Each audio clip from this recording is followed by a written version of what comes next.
How he is again. A friend of mine in England, Jason Heppenstall, wrote a book called The Path to Odin's Lake. I'll put the link down below. It's definitely well worth reading, especially at this time. It's insightful, but it's also very entertaining as well. It was basically his journey through Sweden, and this video is about how we're kind of living in planet Sweden now. Now, when I make this video, I'm not putting down Swedish people per se at all. I know so many wonderful Swedish and cool Swedish people. I'm talking about Swedish society. It's a very different thing altogether. If society and people are not the same thing. Society is a corruption, or sometimes it can be an elevation of people, as of a race or whatever. In this case, it's not. Now, so I'm not, I've met Swedes and they're just as much fun as anyone else when they're outside that system. I've met them on holiday here in Ireland. I've met the odd one very rarely in Sweden, but I'm not putting down Swedish people. I have Swedish friends. I'm talking about the Swede as in as a human. I'm talking about the Swedish society, and that's kind of what we're living in now. Now, the one of the reasons the globalists have always held up Sweden as the ideal society, and to a lesser extent Denmark, and to a far lesser extent Norway, and I'll tell you why Norway doesn't get the same treatment, is Sweden is their ideal society. If anyone's ever been to Sweden, it's pretty. It's a beautiful looking country. The nature is astounding. It's just, it's very flat and it's full of thousands of beautiful lakes. It's a very very beautiful country, and it should be. It's one of the jewels of Scandinavia is a jewel by itself, but it's just there's something special sitting between the mountains of Norway and the vastness of Finland. Now it has so much going for it. Very attractive looking people, very intelligent, well-educated people, very very, the ones who live in the wilds there are very shrewd, self-sufficient people, but the society itself is a disease. It's a disease that's been made that way. Now, it, I've heard like these sort of like middle-class lefty, Guardian reader type, Irish Times readers types talking about how Sweden would be ideal society. You ever been to Sweden? You'll sit in a restaurant and there will be people, couples, you may have two couples, four people at a table, and they will sit there the whole night without eating their meal. You go into a supermarket there, and there's people terrified of making eye contact with you, for fear that you might recognize their own humanity. That's really what it's like. If you live on a street there and you're going to work in the morning, the neighbors will jump back in the house if they see you leaving, because they don't have to meet you. You'll see them. You see. There's a picture I saw yesterday, and it's exactly true, of three of them on a standing at a bus stop, two of them outside the shelter and one under the shelter, even if it's and holding their umbrellas, the ones outside, rather than acknowledge the other human being. It is so completely different than, say, British or Irish society, and very much different than American society, where Americans tend to be all, and Canadians, all very open and engaging and friendly. A lot of that and it's almost to the point of naivety how friendly Americans can be compared to Europeans, but a lot of that has to do with the fact that Americans have never suffered war as civilians, and that's partially or kind of connected to what's happened with Sweden, and I'll explain that in a bit. Sweden is different even than Norway. In Norway and Finland, you get that 1,000 yard stare. I don't know what that's about, but they fucking stare at you. They're much more friendlier and laid back in Norway. I don't know a lot about Finland. I've only been there on a holiday once, on a football holiday years ago. I didn't have time, but I've been to Norway loads of times, and they're much more relaxed than the Swedes. They're much more laid back and friendly, but they're that fucking 1,000. I don't know what that's about, but it's kind of funny. Some old lady in the supermarket. But that's it. It's fucked up. You have to see it. But uh, back to Sweden. Yeah.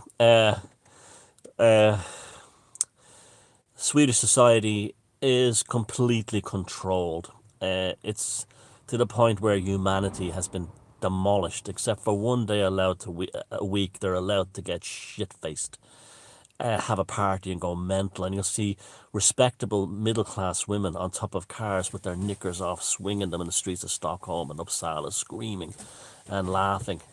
And then the following day at work, it's like this. It's almost like they're allowed to be human for one day. They're allowed to be human. And this is why the globalists love Sweden. Now, Sweden got this way for a very long time. And you say to yourself, how did the land that produced the Vikings end up like the most controlled people on the planet? Well, it's quite simple.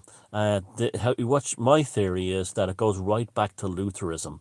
When Lutheranism took over from Catholicism and replaced the Catholic missals with the Talmud of the North, the King James Bible. It was, remember, the King James Bible was to go back to, it was really about the Old Testament, go back to the God, pure worship of Jehovah, because they considered what the Catholicism to be mostly paganism, which is true. I mean, that's when you go up the road here up to Ulster and you see these Free Presbyterians and they call Catholics, pagan and heathen idolaters. They're absolutely right. We are. Well, I'm not Catholic anymore, but when I was, Catholics are pagans. That's 80% of the time. 80% of their religion. And so this is why the witch trials and the witch hunting took place more in those countries than in the Catholic countries. I mean, I think it was 2 people in the whole of Ireland that had been burned for witchcraft, or not even 5. I don't think were ever charged with witchcraft, because in Catholic countries like Ireland, Spain, Portugal, Italy, witchcraft is still a part of life in the countryside. It's folk. It's part of the whole folk Catholicism thing. Where in the Protestants, it was because of the prohibitions in the Old Testament. I think it was from the Book of Samuel, against any kind of witchcraft or necromancy. There was serious penalties to pay. Now, Sweden had witch trials just about worse than anyone's. You don't hear a lot about this, but like entire villages were wiped out in Sweden. I did a velocity of now about 5 or 6 years ago, reading the accounts of what happened in one particular Swedish town. Literally extermination.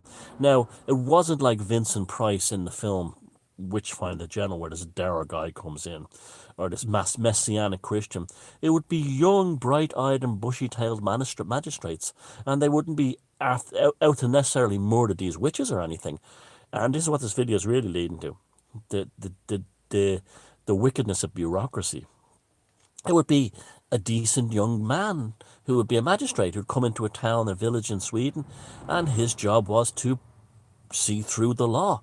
To go through the jurisprudence right through the system, and he had no hatred of witches or hatred of these women that were being, or men that were being, well, it was mostly men actually that were killed. That's another thing you never hear about. His job was to prosecute, and he didn't have anything particularly hateful to do. He was following the law, a bright-eyed and bushy-tailed, ambitious young magistrate, and that's the whole thing. That's what destroyed. That's what destroyed Sweden, killed the Viking. And what's killing us now is the removal of the spirit and replacing it with the bureaucrat. And if you look at this whole lockdown now, this whole COVID-19 thing, what it really is a veneration of the bureaucrat. Bureaucracy has been brought up to the level of a holy sacrament. That the bureaucrat working on behalf of the corporations, and that's the true definition of fascism, by the way, have, in order to ease in this global financial collapse, have taken bureaucracy to the level of an art form, but also they've made it spiritual. Last night, this awful Irish Friday night TV show called The Late Late Show, which was once a fantastic show when I was a kid, but now it's just state propaganda. They had an opening segment where it was all emotional and schmaltzy, celebrating the heroes of Ireland: nurses, doctors, firemen. And why we're being told they're heroes is because they're agents of the state. Firemen, police, doctors, nurses, bin men even are being told that they're heroes. Ridiculous. They're being paid. They're not working for free. They're agents of bureaucracy and agents of the state. What about the girls and the kids and the people who are working in supermarkets? Because they're not working for government, they're forgotten.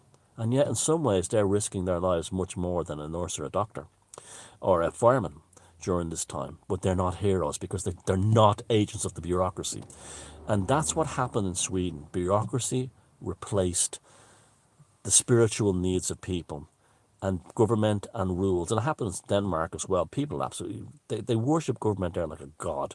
And this is why the globalists are always telling you that these countries are the best countries, Sweden and Denmark, because they're the countries where where the population worship their government like a god. And this is why the globalists always told us they were the ideal states, the ideal nations. But there's a horrific price to pay for this.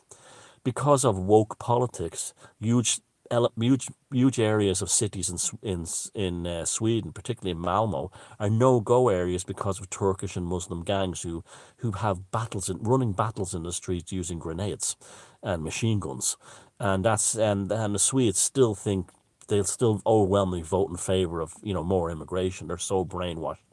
The same with this is they've had for a long time the highest suicide rates in the world, and they offset that by drinking, and then they had the highest alcoholism rates in the world, and they all talk about, well, we've dealt with our high suicide and our high alcohol rates. That's because just about nearly everybody in Sweden and Denmark is on psych meds, and that's another reason why it's considered to be the ideal society. And you're going to see prescriptions now for just as much as they're writing up asthma inhalers right now and whatever they're taking, Nurofen, whatever they're taking, paracetamols for colds here in Ireland and your country. The doctors will be writing up massive amounts of psych meds, Xanax, Prozac, Ritalin, you name it. They'll be writing that all up because people, right now as we speak, in your country, in my country, all around the world, there are vast numbers of people who are dead in their homes, and no one has found them yet because their bodies haven't started stinking. They've committed suicide because of all the fear porn being pushed out there. Now, this is, again, bureaucracy. Bureaucracy has no place when it has any kind of emotional resonance. Like I told you about Jo Cox last night, when she died, you think the most greatest human being that ever walked the face of the earth died. Where we don't matter, politicians matter, bureaucrats matter, we don't matter. And this is why they sanctify themselves. That's the same reason they tell you to worship agents of the state, people who work for the state, but not for people who are keeping shops open and things like that. They're not bureaucrats. And a lot of them are small business people. Well, actually, it's only the big supermarkets that are really open at this point. So, and that's what happens in this situation. You start to worship the state. The state becomes your god. Now, we are bombarded 24/7 non-stop by Corona-19 stuff. The Irish government is mailing a pamphlet to every home in Ireland, 5 million people in the Republic of Ireland, on what COVID-19, I mean, we don't already know, but this pamphlet is the Holy Bible. Do you remember Protect and Survive during the Cold War? They gave us all these books, how to survive the nuclear attack. They're pamphlets, they're religious texts, these are missals, these are catechisms of bureaucracy. You must worship the government. I heard the other day that there was talk about using the Royal Hospital of Kilmainham in central Dublin as a giant morgue. That was put out there in the media. I think there hasn't even been a dozen deaths in Ireland. But they put that out there just as fear, because all we're seeing in front of the cameras is not anyone who's an expert on this stuff, bureaucrats, senior civil servants, people who are bureaucrats and politicians. They worship us. We are your new gods. And you see it in the population. The same fucking assholes who are like, I hate this government in Ireland a few months ago, and in England as well. They're all like, aren't our government great? Isn't our Taoiseach, isn't our Prime Minister, aren't they wonderful for locking us up and telling the worship of bureaucracy? And this is what happens. Now, I'll do a video after this on open source occult TV about the spiritual elements of this whole experience we're going through.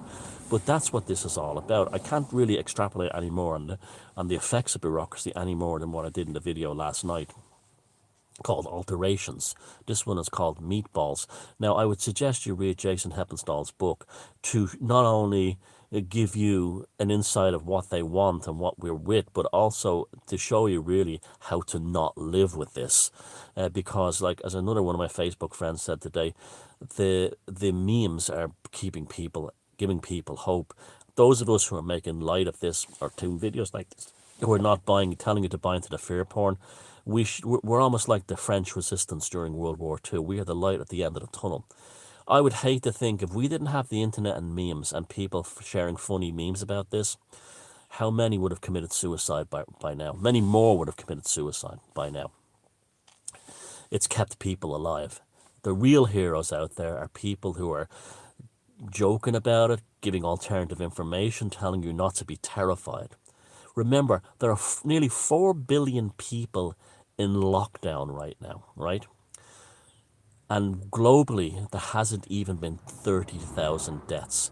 And most of them have been geriatric and sick people who would have died by what the term that the globalists use for this, natural wastage. They would have, that's actually an accounting and actuarial statement. Natural waste, things that just die naturally are on the way out. And that's the majority of so-called, it's like the joke someone told on my wall today, that the fella who was shot in a hunting accident, but he died of coronavirus between being shot and getting to the hospital. That's what it's like. And these people that died. So the whole 4 million people are on lockdown, billion people are on lockdown because of mostly old people and folks that had cancer and so on dying as they normally would, and they would have died anyway. They were natural wastage anyway. And that's not to downplay their deaths. Every human death is a tragedy.